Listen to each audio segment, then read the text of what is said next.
Through out ఈ period అంతా patient అనస్థీసియాలోనే ఉంటుంది. అండ్ ఈ ప్రొసీజర్ మనం వెజైనల్ ద్వారా చేస్తామన్నమాట. ఆడవాళ్ళకి ఒక స్కాన్ ప్రోబ్కి ఒక సన్నటి నీడిల్ పెట్టి ఆ నీడిల్ కూడా త్రూ ద వెజైనా ఓవరీస్లోకి పంపించి ఆ ఫ్లూయిడ్ అంతా మనం కలెక్ట్ చేస్తామన్నమాట.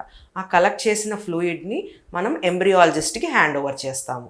ఆ తర్వాత పేషెంట్ రికవర్ అవుతుంది. ఒక 2 hours పేషెంట్ కొంచెం ఆ అనస్థీసియాలోంచి బయటకు రావడానికి టైం పట్టిద్ది.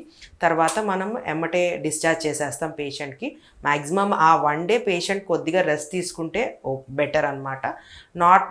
ఆ నెక్స్ట్ డే నుంచి తను నార్మల్ రొటీన్ వర్క్ చేసుకోవచ్చు.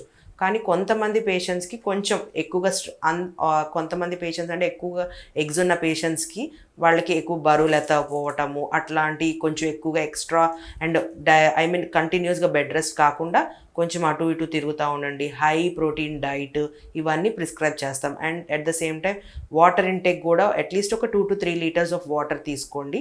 నెక్స్ట్ పీరియడ్ వచ్చేదాకా కొంచెం జాగ్రత్త అండ్ హస్బెండ్ అండ్ వైఫ్ కలవకుండా ఉండటానికి ట్రై చేయండి అనేవి ఎక్స్ప్లెయిన్ చేస్తాం అన్నమాట.